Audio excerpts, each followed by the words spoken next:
Iran যুদ্ধ নিয়ে মার্কিন ভাইস প্রেসিডেন্টের সঙ্গে মতপার্থক্য ট্রাম্পের।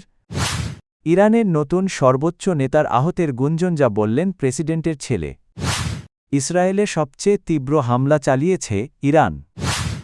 ইসরায়েলকে ইরানের জ্বালানি স্থাপনায় হামলা বন্ধ করতে বলেছে যুক্তরাষ্ট্র। ইরান যুদ্ধ নিয়ে মার্কিন প্রেসিডেন্ট ডোনাল্ড ট্রাম্প এবং ভাইস প্রেসিডেন্ট জে.ডি. ভ্যান্সের মধ্যে কিছু মতপার্থক্য ছিল বলে জানিয়েছেন ট্রাম্প। মার্কিন সংবাদ মাধ্যম এবিসি নিউজের প্রতিবেদনে এ তথ্য জানা গেছে। ফ্লোরিডায় এক সংবাদ সম্মেলনে ট্রাম্প বলেন, ইরানে হামলা নিয়ে তাদের মধ্যে বড় কোনো মতবিরোধ নেই, তবে দৃষ্টিভঙ্গিতে কিছুটা পার্থক্য ছিল। তার ভাষায় ভাইস প্রেসিডেন্ট হয়তো হামলার বিষয়ে তার মতো এতটা উৎসাহী ছিলেন না, কিন্তু শেষ পর্যন্ত তিনি সামরিক অভিযানে সমর্থন দিয়েছেন। এর আগে প্রকাশিত প্রতিবেদনে বলা হয়, বিদেশে মার্কিন সামরিক হস্তক্ষেপ নিয়ে কিছুটা সংশয় প্রকাশ করেছিলেন জে.ডি. ভ্যান্স। তবে হামলার সিদ্ধান্ত চূড়ান্ত হওয়ার পর তিনি প্রশাসনের অবস্থানকে সমর্থন করেন। ট্রাম্প বলেন, তার মতে ইরানের বিরুদ্ধে এই পদক্ষেপ নেওয়া প্রয়োজন ছিল।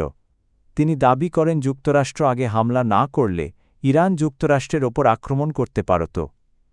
ইরান যুদ্ধ নিয়ে মার্কিন প্রেসিডেন্ট ডোনাল্ড ট্রাম্প এবং ভাইস প্রেসিডেন্ট জে.ডি. ভ্যান্সের মধ্যে কিছু মতপার্থক্য ছিল বলে জানিয়েছেন ট্রাম্প। মার্কিন সংবাদ মাধ্যম এবিসি নিউজের প্রতিবেদনে এ তথ্য জানা গেছে। ফ্লোরিডায় এক সংবাদ সম্মেলনে ট্রাম্প বলেন, ইরানে হামলা নিয়ে তাদের মধ্যে বড় কোনো মতবিরোধ নেই, তবে দৃষ্টিভঙ্গিতে কিছুটা পার্থক্য ছিল।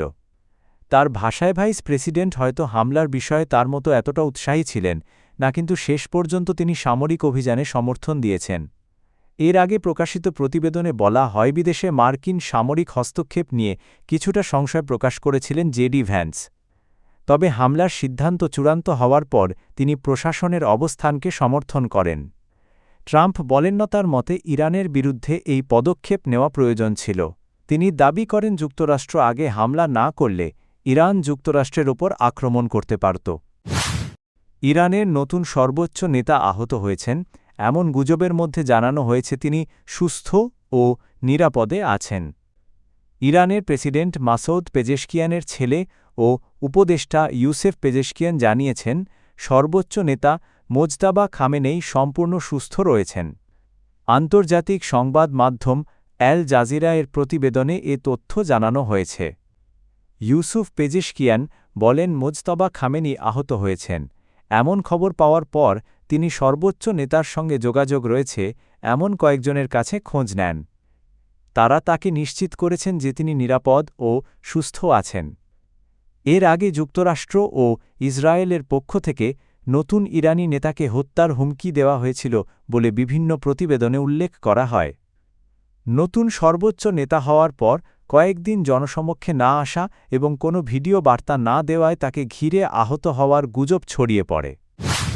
মধ্যপ্রাচ্যে সংঘাতের মধ্যে নতুন করে ইসরায়েলের বিভিন্ন শহরে ক্ষেপণাস্ত্র হামলা চালিয়েছে ইরান। ইরানের রাষ্ট্রীয় গণমাধ্যম জানিয়েছে, যুদ্ধ শুরুর পর এটি এখন পর্যন্ত সবচেয়ে তীব্র হামলাগুলোর একটি। হামলার লক্ষ্যবস্তু ছিল ইসরায়েলের টেল আভিভ, হাইফা এবং তারা চিহ্ন জেরুসালেম, তারা চিহ্ন সহ কয়েকটি গুরুত্বপূর্ণ শহর। ইরানের ইসলামিক রেভলিউশনারি গার্ড কর্পস দাবি করেছে, মঙ্গলবার রাতের হামলায় তারা খোরামশাহর নামের দূরপাল্লার ক্ষেপণাস্ত্র ব্যবহার করেছে। আইআরজিসির দাবি অনুযায়ী তেল আবিবের দক্ষিণে একটি স্যাটেলাইট যোগাযোগ কেন্দ্র এবং হাইফা ও পশ্চিম জেরুজালেমের সামরিক স্থাপনাও লক্ষ্য করে হামলা চালানো হয়েছে। এছাড়া ইরান জানিয়েছে, তারা ইরাকের এরবিলে অবস্থিত একটি মার্কিন ঘাঁটি এবং বাহরাইনের মানামাতে থাকা মার্কিন পঞ্চম নৌবহরের সদর দপ্তর লক্ষ্য করেও হামলা চালিয়েছে। অন্যদিকে ইসরায়েল জানিয়েছে, তারা ইরান থেকে ছোড়া ক্ষেপণাস্ত্র শনাক্ত করেছে এবং পরিস্থিতি নিয়ন্ত্রণে রয়েছে। নাগরিকদের আশ্রয়কেন্দ্র থেকেও বের হওয়ার অনুমতি দেওয়া হয়েছে। এদিকে সৌদি আরবিয়া জানিয়েছে, একটি তেলক্ষেত্রের দিকে যাচ্ছিল এমন দুটি ড্রোন তারা আকাশেই ধ্বংস করেছে। ইরানের তেল ও জ্বালানি স্থাপনায় হামলা বন্ধ করতে ইসরায়েলকে অনুরোধ জানিয়েছে ইউনাইটেড স্টেটস।